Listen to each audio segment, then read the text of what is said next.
Squirrel hunting? Are you nuts? When I was a kid, I always started out deer hunting. We started out hunting mostly 6-day firearm throughout, the season throughout January. And as a kid, we didn't have a lot of action, but one thing we always saw was squirrels. I started hunting squirrels a couple years into my hunting career, and I haven't really given up on it. And now with kids of my own, I've made sure that I start them out on squirrels before anything else. Some of the advantage for that, it's abundant all season long. It's not like waterfowl where you have to wait for the flight to come in, or same thing with woodcock season. It's a long season. It's opening up end of September, goes all the way through mid-February. They're found in just about any piece of woods that you have in New Jersey. They're just about public property is just as good as private property. You never hear of anyone, I got to get a squirrel lease, or because they're abundant just about anywhere as you go. Money invested, there's really not much. If you're already a hunter, you probably already own your firearm, probably own some orange, probably even own the ammo. So there really isn't a lot of money invested with this.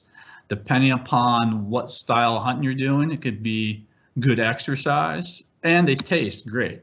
More importantly, though, what does squirrel hunting do? It teaches you how to read the woods properly. Teaches you other basic hunting skills, things like how to walk quietly in the woods, how to be observant, teaches you about tree identification.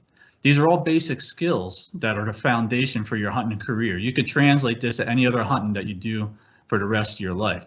And while you're out there squirrel hunting, it also makes you a better deer hunter. While you're out there looking for the squirrels, you're finding deer scrapes, you're finding rubs, you're finding the food sources. Those food sources are similar to what the deer like.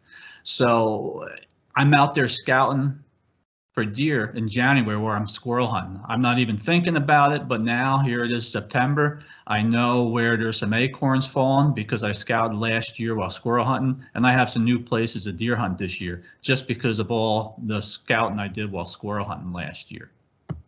So looking at squirrels in New Jersey, the three main squirrel species we have are red squirrels. You can't hunt them in New Jersey. Flying squirrels, also another species not huntable. This leaves us the gray squirrel. This is the biggest of our squirrels in New Jersey, and this is what we're talking about when we're talking about squirrel hunting here in New Jersey. So some fun facts about our gray squirrels. It's one of the only mammals that can actually climb down a tree head first. They're also a scatter hoarder. That means they can actually have several thousand caches per season. That means they pretty much every acorn they harvest, they then find a single hole to put it in. They'll find another acorn, and they keep on going. Another interesting fact is that these caches, they'll actually periodically move throughout the season. So they'll actually dig the nut up, move it a certain number of distance, and then bury that again. If they think they're being watched, it's been proven that when they knew other birds and things like that were around, they would actually pretend like they're digging a hole and actually not put anything in there. They also don't have the best memory. They got a good memory, but not to the point where they are going to be able to find every single nut that they bury. So this becomes important seed dispersal when it comes to regeneration of certain type of trees we have out there. You can find a white oak seedling that's 100 yards away from another white oak. How did that acorn get there? More than likely, it was this gray squirrel that moved that acorn for you. Looking at squirrel range, females only have a couple acres, several acres. This time of year, the males also have that small home range of only several acres. But during the rut, when the male squirrels will put miles on. They'll travel 2 or 3 miles to find hopefully a successful female mate. When does that rut occur? It depends upon where you are in the state, or even where you are further across the range throughout the country. But generally it's from December to January. This is the time of year where you see multiple squirrels chasing each other. The female squirrels only come into heat for a very brief period. It's a matter of hours, not days. So there's a strong competition from the male squirrels to find that female. So this is the time of year where just about any time of day you can have good activity because these squirrels are putting a lot of miles on and being very defensive. So last year, it was an interesting year. There was a lot of roadkill squirrels to the point it was making all kinds of news media outlets. Route 80, it was considered a roadkill massacre zone. wasn't just New Jersey, but all across the region on these busy highways where you very rarely saw a roadkill squirrel. They were seeing hundreds of dead squirrels. Guys on Route 80 were reporting over 200 dead squirrels in a couple-mile period. So what the heck was driving these squirrels to have this large movement? Well, looking at basic, population statistics here, this here is for all rodents here, not just squirrels, but how they respond to the amount of food and other pressures that are in the woods right there. So normal acorn production keeps the population pretty stable. Now 2018 and 2019, we had incredible acorn years. There's a huge mast explosion, and because of that, more squirrels were bred. They had bigger litters. They had multiple litters, usually 2 a year. So it gave you this more almost like an artificial high number of squirrels out there. Now last year, there was a poor mast crop. There's hardly any acorns out there. Hickory nuts weren't great. So now all of a sudden, you didn't have the food source there, and the squirrels, the wild squirrels in the woods were running scrambling, trying to find more food. So they're actually migrating greater distances and creating a new home range trying to find that food. So while they're doing that, they're also burning up a lot more of their fat reserves, which meant that they weren't as successful with raising litters the following year. Instead of 2 litters, a lot of them this past spring only had 1. Also, as they're dispersing into new locations, they're not as familiar, predation was much higher. So this year, we have one of our lowest squirrel numbers in recent history, but because they're rodents and because they reproduce relatively quickly, this is going to bounce back pretty quickly. We've had, over the past decade, you can see similar instances where this has happened before. So areas like in the city where they have constant food supply that's man-made, not, natural vegetation are out there where you're living on bird feeders or guys feeding them peanuts in the park, there are not, populations have not fluctuated as nearly as much as the ones that we're going to be hunting. You look here are wild squirrels. Where is the squirrel in that photo? Do you see that squirrel?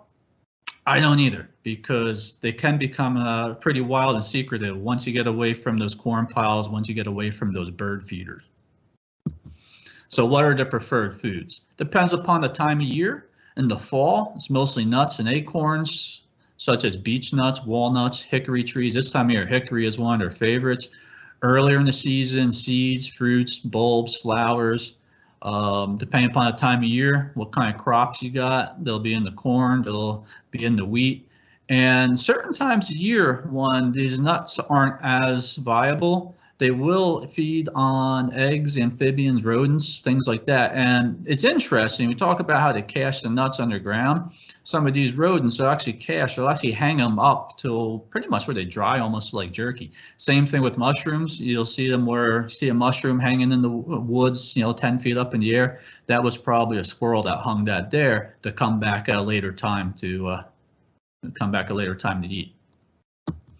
Hunting over corn. Anyone that's a deer hunter that uses bait knows that there's tons of squirrels that come to that bait pile. Now, is it legal to hunt over that bait pile? Well, it depends upon the situation. It's illegal to hunt over a bait pile or from a constructed ground blind within 100 yards. So from a tree stand, this would not be legal. If I was sitting on the ground, this would be legal, but I think hunting over a corn pile like that for squirrels takes some of the fun out of it. I like to find the natural food sources. This time of year, like right now, the hickory nuts are raining down. Very sweet. This is their preferred food this time of year. They're coming down green right now. Over the season, you'll see them where they dry out. The nut is actually the inside, so they need to chew on the outside of the nut to pop it open to get to where the meat is. We have multiple species of hickory. This one here, the shagbark hickory, is one that just about anybody can identify very easily by the bark. Aside from the hickory nuts, now it's the acorns that are the big sources of food for them. All of our acorns in New Jersey, all of our oaks are broken into 2 categories, the red oak and the white oaks. Even though we have 10 species or 11 species of oak, they all fall into these 2 families. So looking at the red oaks on their lobes, they always come to a point. You see a point right at the end of that lobe there. That tells me it's in the red oak family. Now, red oak takes 2 seasons for the acorn to mature. So an acorn that's fallen right now was actually pollinated last year. That's different to the white oaks where the acorn that's fallen was pollinated this year. Now, it doesn't mean that red oaks are going to drop acorns every other year. It just means that they have 2 crops of acorns on the tree at all times.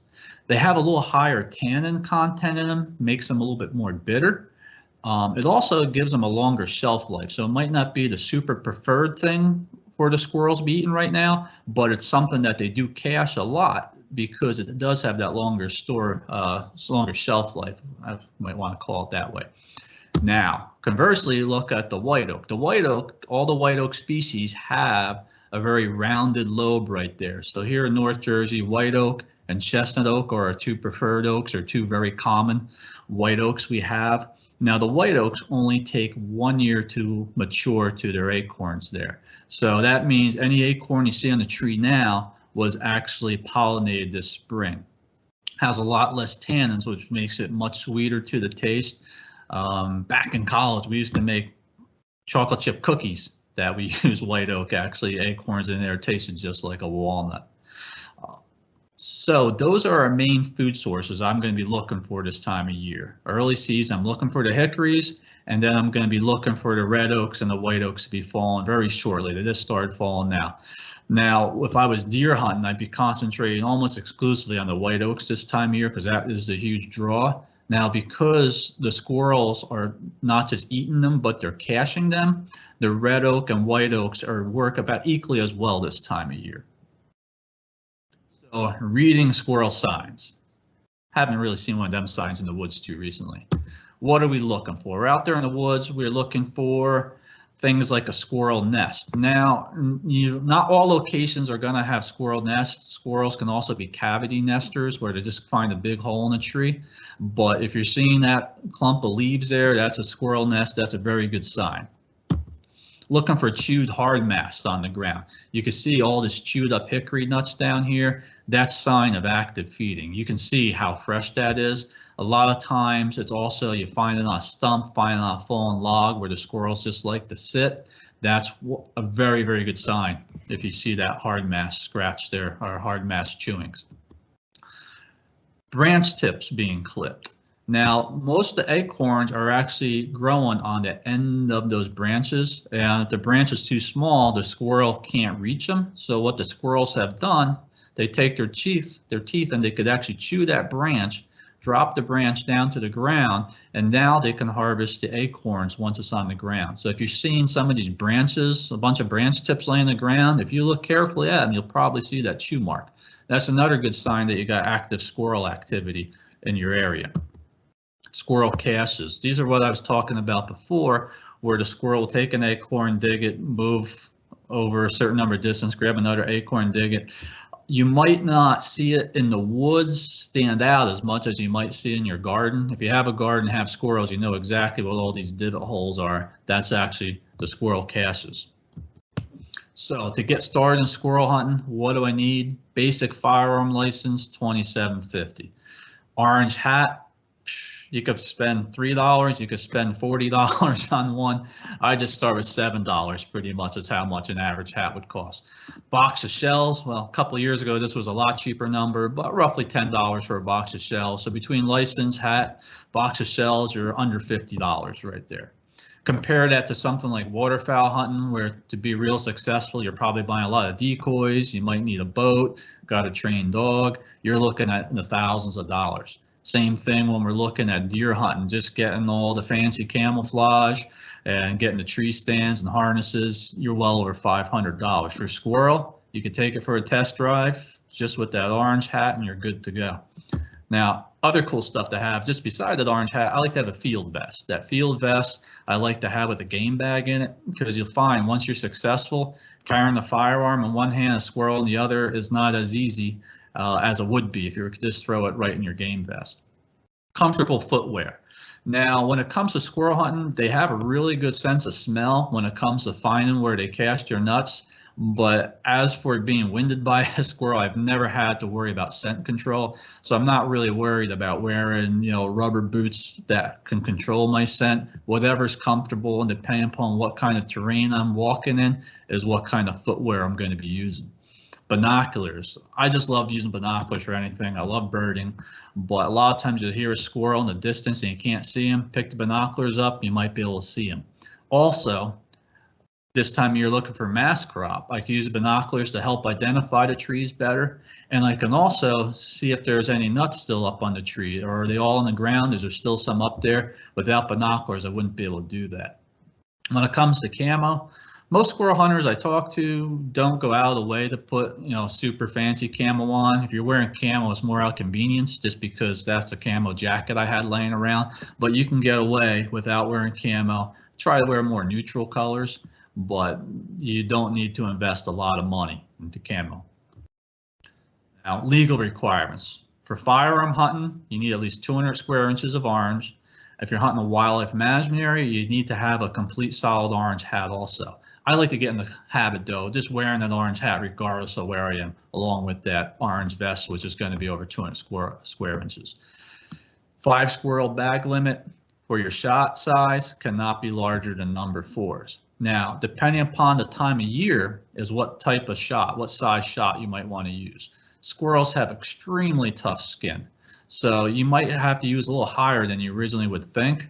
Early season, a lot of leaves on the trees, I would usually go for a size 4 or 5. Later in the season, you can get away with 6s, no problem. I don't like to get too much smaller than 6s, just because now you got more pellets in the meat you might have to deal with, as opposed to size 5, you might not have as much pellets to worry about. Now, because they have that tough skin, I like to make sure I have a pretty tight pattern. Modified to full choke is what I try to use. That gives me a range out to about 40 yards or so. Aside from shotgun, archery for squirrel, you'd be using judo points or blunts on the ground. If you're trying to take shots at squirrels that are up high in the tree, I'd be using flu-flus. Anytime we have squirrel season open, rabbit season is open also, so you can get a mixed bounty of rabbit and squirrel while you're out there.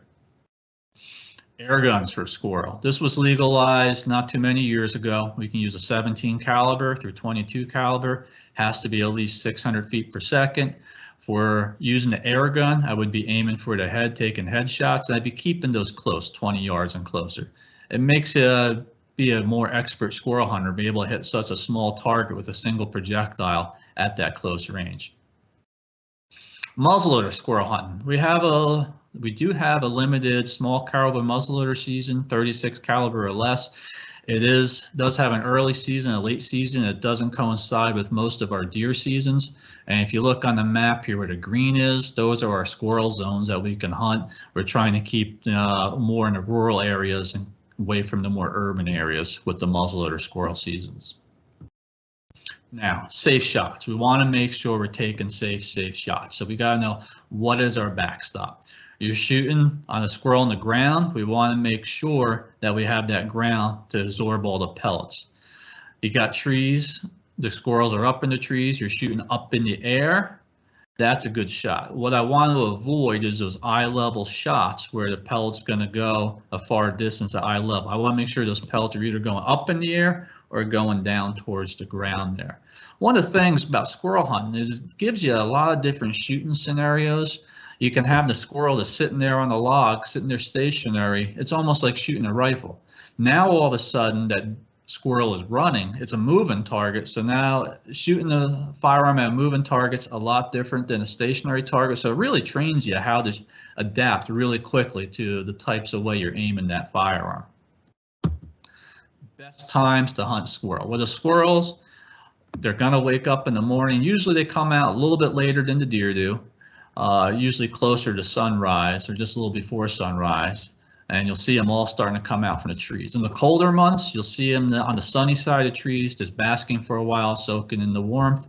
They usually feed for a couple hours. Midday, they usually go back to their nest and rest the rest of the day, and then in dusk, they'll come back out.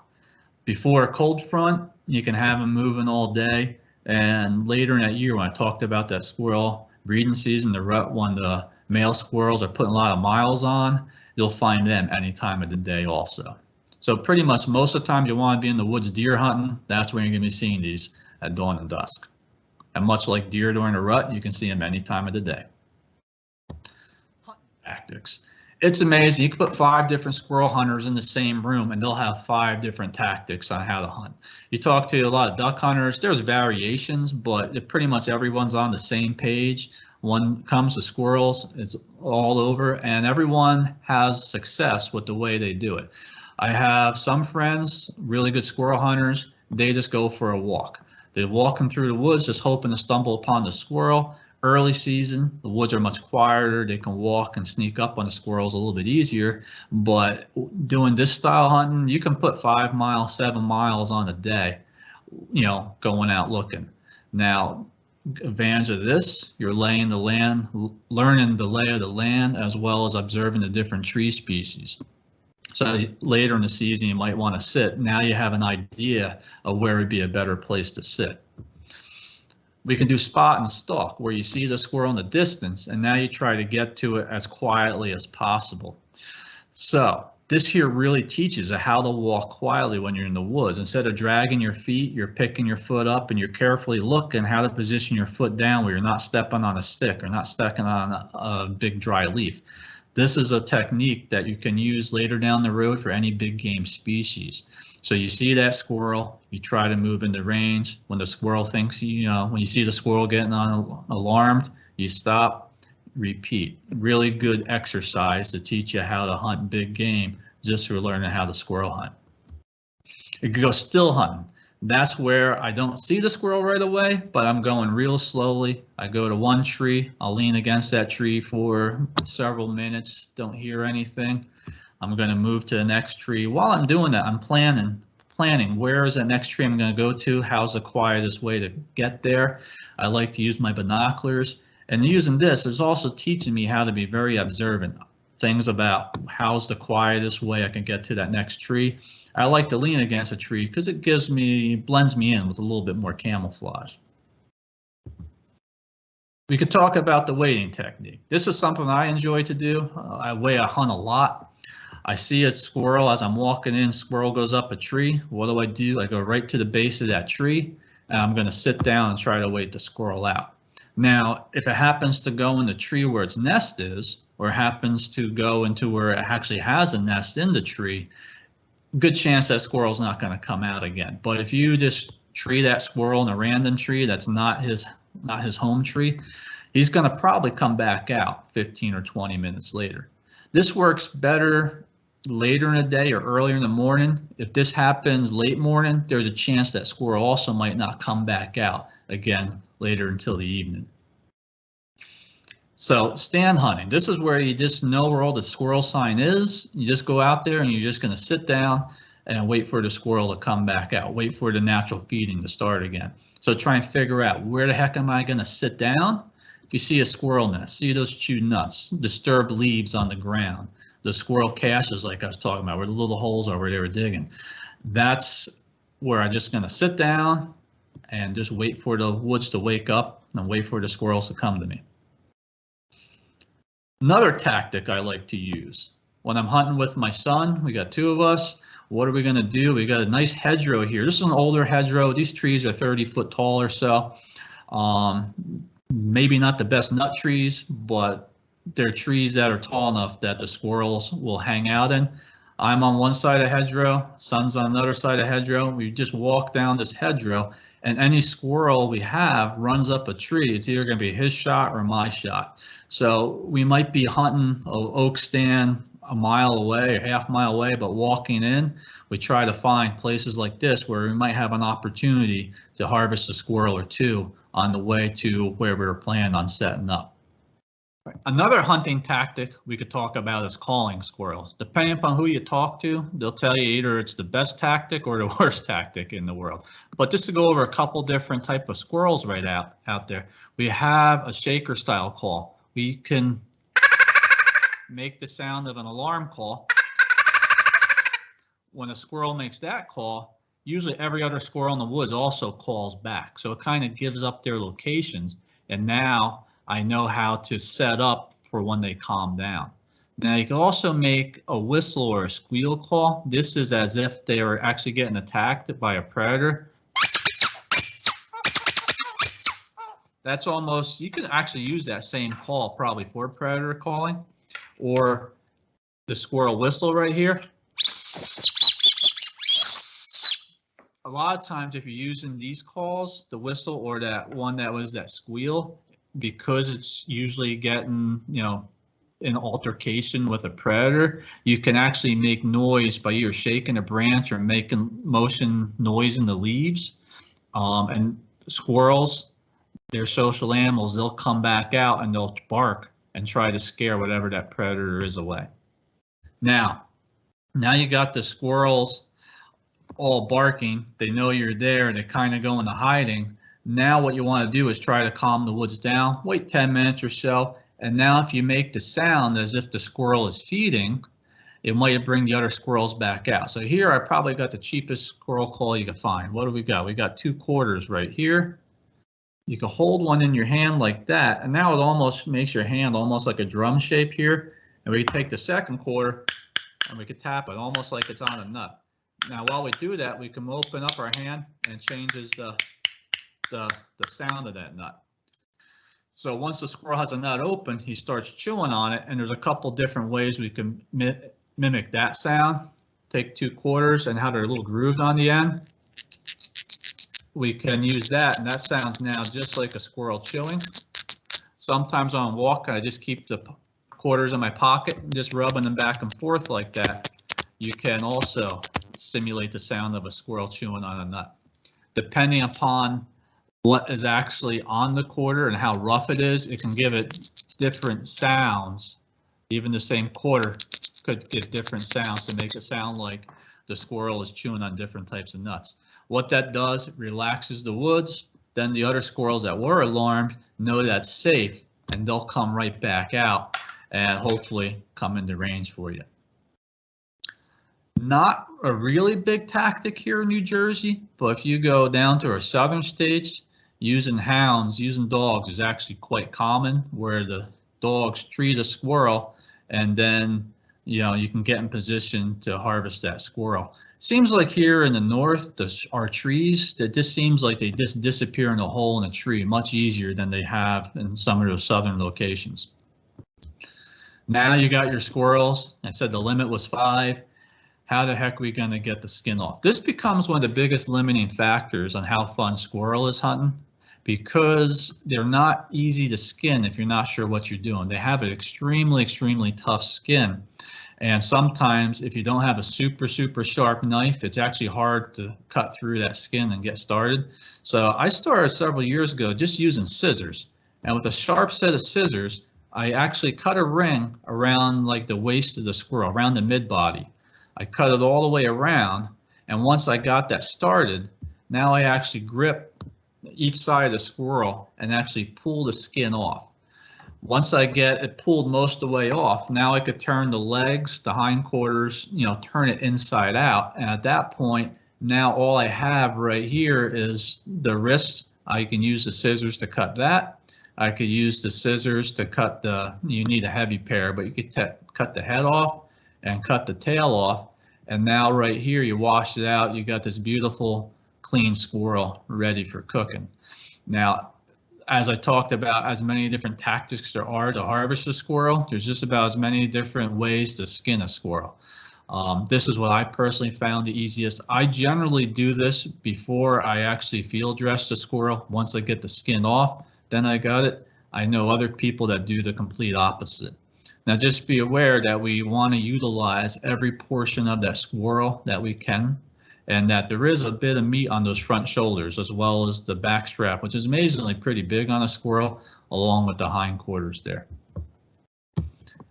Squirrel pie, that's my favorite way to cook it. My kids all love it that way.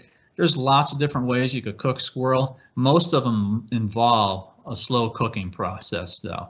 So I like to use a crock pot, usually beef broth, apple cider vinegar base, and I add garlic and any other spices or things I think will go interesting into that crock pot. A lot of times, if I even have some pheasant legs and thighs, if I have any of those, I'll throw them also into the crock pot at the same time. After about 8 hours, you take it off, the meat's falling off the bone. I take the meat and separate it from the bones. And now I can mix that with some mixed vegetables, a little can of cream of chicken soup, add some crescent rolls on top, throw it in the oven till the rolls are nice and cooked on top. And it is one of the yummiest things out there. People ask me, what's a squirrel taste like? It's hard to say. I just say squirrel tastes like squirrel. It has its own unique flavor. Pretty much, if you've ever eaten pheasant, the dark meat in pheasant, that's what I would compare it most to. So in the beginning, I asked you, squirrel hunting, am I nuts? I think once you try squirrel hunting, you're going to think you're nuts if you didn't try squirrel hunting.